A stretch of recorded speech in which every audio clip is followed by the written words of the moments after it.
Bon, pour changer un petit peu, un château. Le château de Fenouillet. Fenouillet, c'est le petit village qui est en dessous là-bas, là. Un petit village assez ancien hein, de cette région-là, du Roussillon, hein, de la Catalogne française historique. Voilà, c'était une petite place marchande, on était sur des réseaux de routes. D'ailleurs, là, vous pouvez voir, on peut bien voir l'ancienne route. Voilà, le sentier muletier, évidemment, cette route-là des gorges qui date du XXe siècle. Donc le château où je suis, en fait, il a été construit à l'époque carolingienne. Voilà, Charlemagne il repousse un petit peu les Sarrasins un peu plus loin. Il y a cette construction-là. Ce château, il va être là il va être utilisé jusqu'au XIIIe siècle, en fait. Puis au XIIIe siècle, il est abandonné au moment où justement, il y a la croisade contre les Albigeois, donc les Cathares. Et donc en fait, à cette époque-là, les rois de France annexent toute cette région-là. Et en fait, la frontière entre la France et l'Aragon maintenant passe par ici. Et donc en fait, il y a tout un réseau défensif, un ensemble de forteresses royales qui en fait correspondent aujourd'hui au château Cathare qui vont être bâtis. Là-bas, on a Kérébus et Perpétuus. On peut voir les gorges de Galamus d'ailleurs là-bas, là. Autre site magnifique. Globalement, un peu le long de cette crête là, dans cette lignée-là. Et du coup, ce château, il perd sa fonction et en fait, il va être abandonné. Il va tomber dans l'oubli et en ruine, quoi. Pendant presque 6-7 siècles. Et dernière chose là, une jolie vue sur Bugarache, un peu différente de celle que j'avais pu faire côté sud.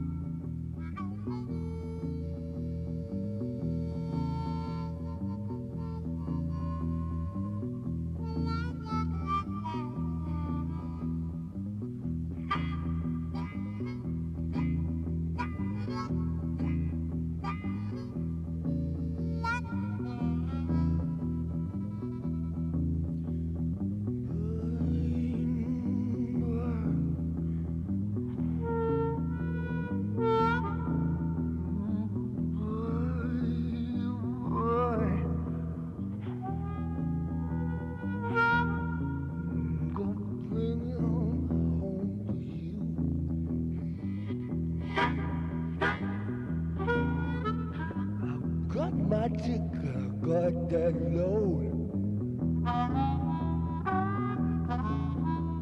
John up, going higher, all aboard. I'ma take my seat right way back. Oh yeah, watch this train go down the track. Gonna bring it on home, bring it on home to you. Watch out, Mademoiselle.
All that glitters is gold, and she's buying a stairway to heaven. Bon dans la série, un jour un château, un jour une merveille, voire un jour 3, 4, 5 merveilles de ce merveilleux pays Cathare et cette Occitanie. Alors là en fait ce matin, ou plutôt ce midi, j'ai visité ce château là, le château de Custosa. C'est un château qui date du XIIe siècle, hein, qui a été construit par les seigneurs du coin, les seigneurs de Carcassonne. Il a été d'ailleurs, le seigneur a été exproprié à l'époque de l'hérésie cathare, hein, comme souvent ici. Alors on n'est pas loin de Rennes-le-Château, hein, comme d'habitude, vous commencez peut-être à connaître le village et la silhouette de cette colline. Donc on aura vu un peu toutes les perspectives sur Rennes-le-Château, là côté sud. Et alors ici, il y a encore un truc très joli, c'est que on a en fait ce qu'on appelle des capitelles, tout un village de capitelles. Les capitelles, ça rappelle un peu comme en Provence en fait, les bories, ces espèces de petites maisons de pierres sèches. Alors il y a certains, c'est juste des clapins en fait, hein. C'est les paysans, les bergers en fait accumulaient toutes les pierres là pour libérer un peu les champs et les pâtures. Mais on sait, ici aussi il y avait aussi de la transhumance. Et du coup, pour les bergers de passage, en fait, une fois par an, ça servait un peu de village relais, en fait. Voilà, c'est très beau. Et puis alors, ce que la vidéo ne dit pas, c'est que là, en fait, il y a du thym et de la lavande partout. Et là-bas, il y avait des fleurs de romarin sauvage et ça embaume, c'est merveilleux. D'ailleurs, là, j'en ai ramassé un petit peu pour la voiture.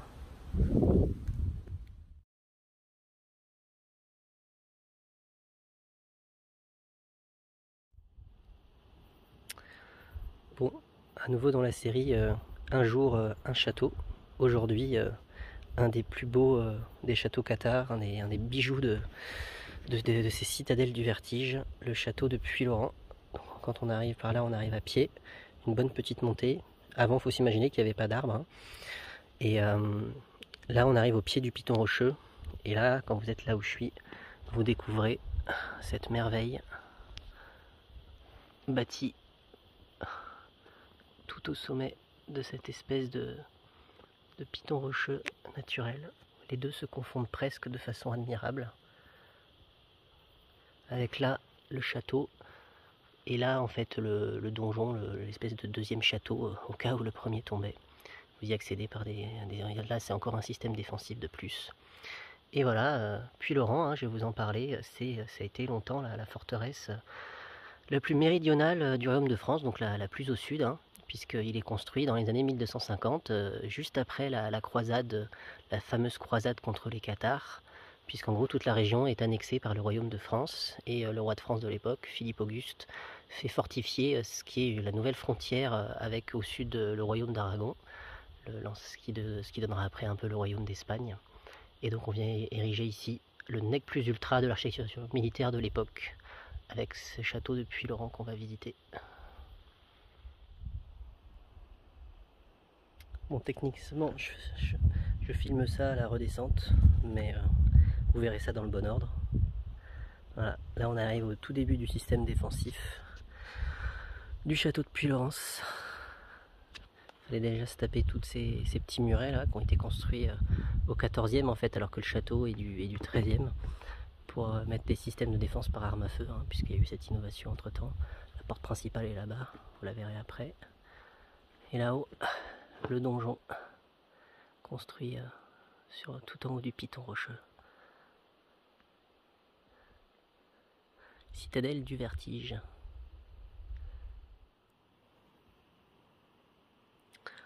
Hop, bienvenue au château de Puylaurens. Avec là-haut le donjon. On grimpe jusque là. Et là on arrive à la porte principale. Et là les ennuis sont pas terminés pour l'assaillant. En tout cas, là on peut vraiment bien voir, vous voyez comment le château a été construit sur les ponts rocheux en fait qu'il épouse, hein. Et puis alors c'est de la belle pierre, hein. C'est de la pierre de taille. En tout cas, toute la partie 13e siècle du château là, c'est de la très belle pierre. Même si là vous pouvez voir en fait la pierre est bombée. Pour gagner du temps, on n'affine pas forcément la taille sur la partie qui sera à l'extérieur, et donc ça crée cette espèce de pierre bombée là, qui est très caractéristique de la construction de l'époque.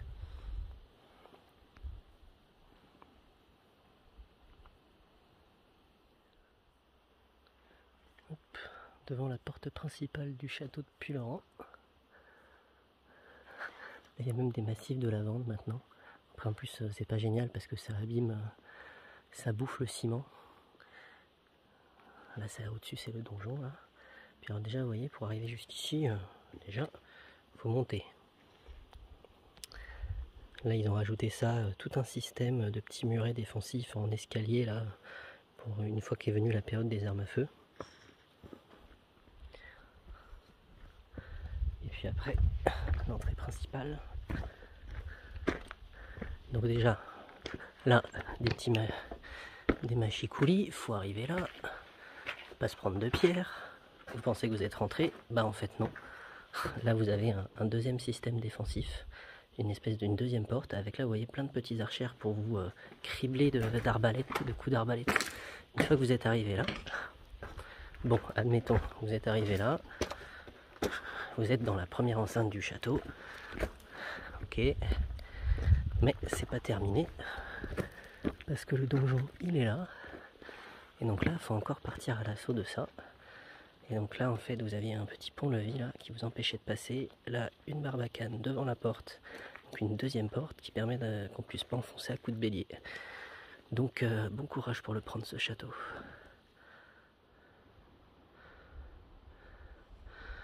Au sommet, dans l'espèce de donjon, le deuxième château du château depuis Laurent, une des forteresses royales du coup construite après l'hérésie cathare et la croisade contre les cathares par le royaume de France. Donc c'est pas des châteaux cathares en fait, hein. On les appelle comme ça improprement, mais techniquement c'est des forteresses royales en fait, hein, construites justement après qu'on annexe ce territoire. Et là par contre l'expression citadelle du vertige qu'on dit pour ces châteaux cathares, elle prend vraiment tout son sens. Donc il faut s'imaginer qu'en fait avant, jusqu'au 19e siècle, il n'y avait pas de forêt là, puisqu'il y avait beaucoup plus de monde qui vivait dans les campagnes. Donc là en fait vous aviez des pâturages en dessous des champs, et en fait c'est la forêt qui a regagné du terrain avec la désertification rurale quoi. Il y a une belle carte postale qui montre bien ça d'ailleurs.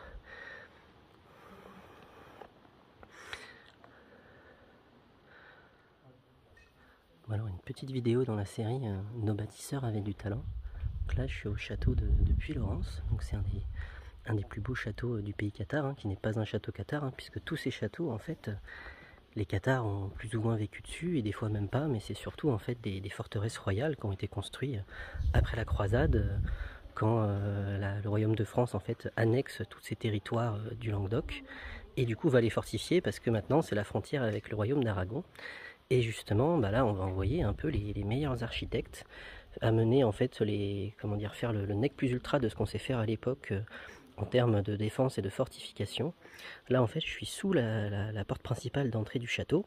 Alors du coup bah déjà avant vous avez plein de petites portes qui ont été faites contre les armes à feu. Après vous arrivez là, il faut déjà passer la porte.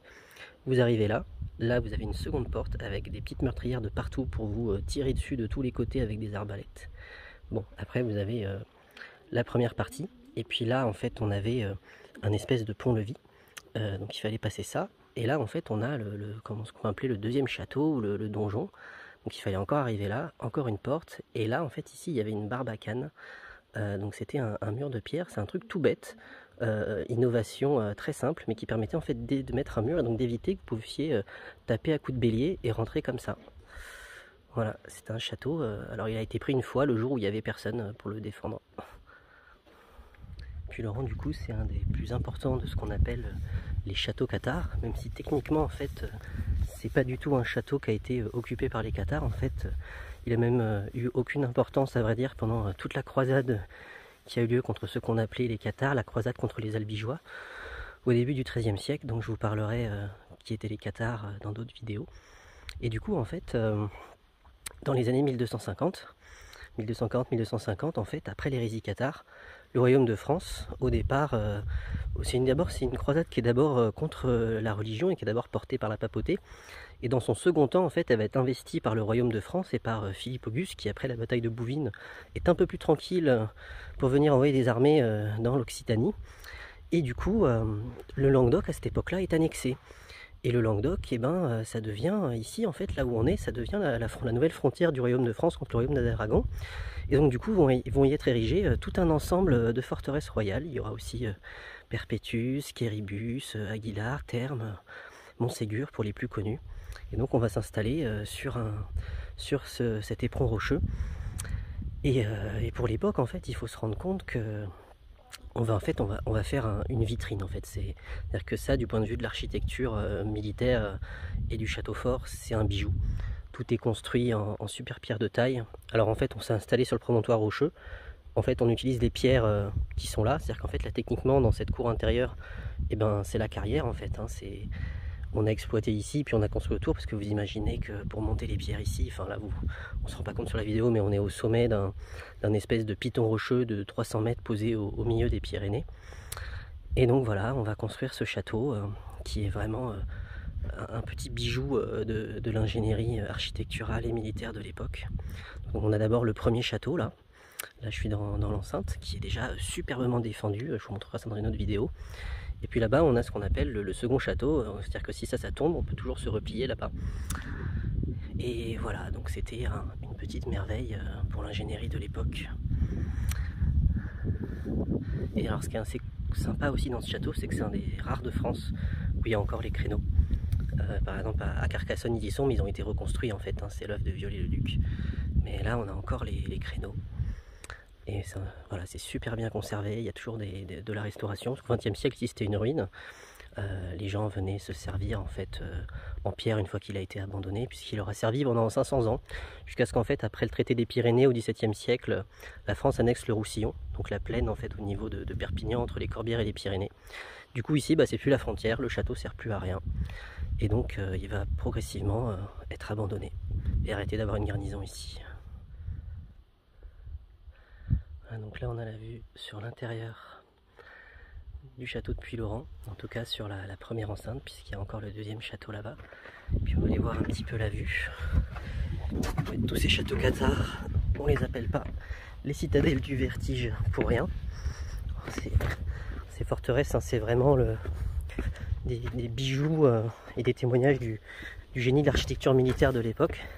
Et puis ils sont construits ensemble, hein. C'est un système défensif. En fait, chaque château en tant que tel n'a pas trop d'utilité. Par contre, ils sont construits en réseau, puisque l'idée c'était de verrouiller la nouvelle frontière entre le royaume de France et le royaume d'Aragon au XIIIe siècle, après la croisade contre les Cathares. Donc imaginez le défi d'avoir construit ça ici. Alors, comme je vous expliquais, hein, ils se sont servis de la pierre sur place, mais voilà, il fallait montrer aussi que le pays était maté, hein. On construit une forteresse à l'architecture qui fait typique du nord de la France, dans le sud. Et donc là voilà, c'est pour bien marquer que le roi de France contrôle le territoire maintenant. Là-bas vous avez le sommet du Canigou, là. On peut voir la petite pointe, là, la très haute montagne qui fait presque 3000, qui domine Perpignan et le Roussillon. Et puis là, vous avez le Bugarache, le plus haut sommet des Corbières, et un joli viaduc là.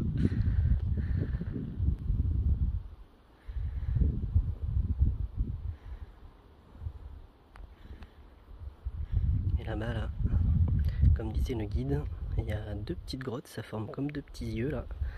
C'est là qu'on a trouvé les plus anciens vestiges de l'occupation humaine dans la zone, puisque là en fait on a retrouvé des traces qui datent d'il y a 12 000 ans, des chasseurs-cueilleurs qui vivaient là.